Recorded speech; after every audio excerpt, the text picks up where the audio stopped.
तुमच्यातील लढाऊपणा हरवला. मी ओबीसींसाठी लढतोय पण माझ्यावर अन्याय झाला. छगन भुजबळांकडून पुन्हा खंत व्यक्त. बुलढाणा. तुमच्यातील लढाऊपणा हरवला आहे.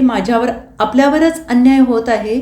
माझ्यावर तर खूप अन्याय झाला आहे, असं वक्तव्य राज्याचे माजी मंत्री आणि राष्ट्रवादीचे आमदार छगन भुजबळ यांनी केलं आहे.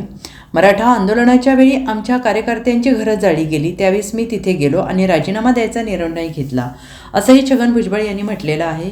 बुलढाणा जिल्ह्यातील शेगाव येथे झालेल्या माळी समाजाच्या युवक युवती परिचय संमेलनाच्या उद्घाटनासाठी भुजबळ आले होते आणि यावेळी त्यांनी वेगवेगळ्या विषयांवर भाष्य केलं. छगन भुजबळ म्हणाले की अशा कार्यक्रमाला जाणं मी टाळतो, कारण समाज एक असला तरी पक्ष वेगळे असतात, विचारसरणी वेगळी असते. मी ओबीसींच्या प्रश्नावर शिवसेना सोडली. मी नरसिंह राव यांच्याकडे गेलो, त्यावेळी नरसिंह राव यांनी ओबीसी समाजाची सेवा करण्याचा सल्ला दिला होता आणि त्यातूनच समता परिषद स्थापन झाली. आदिवासी, दलित, ओपन आणि ओबीसी या 4 वर्गात बाबासाहेबांनी समाजाला बांधलं. व्ही.पी. सिंहांनी नंतर मंडळ आयोगासाठी काम केलं. त्यानंतर आपल्याला 30% आरक्षण मिळालं. Bureau report, SVN Marathi, Buldhana.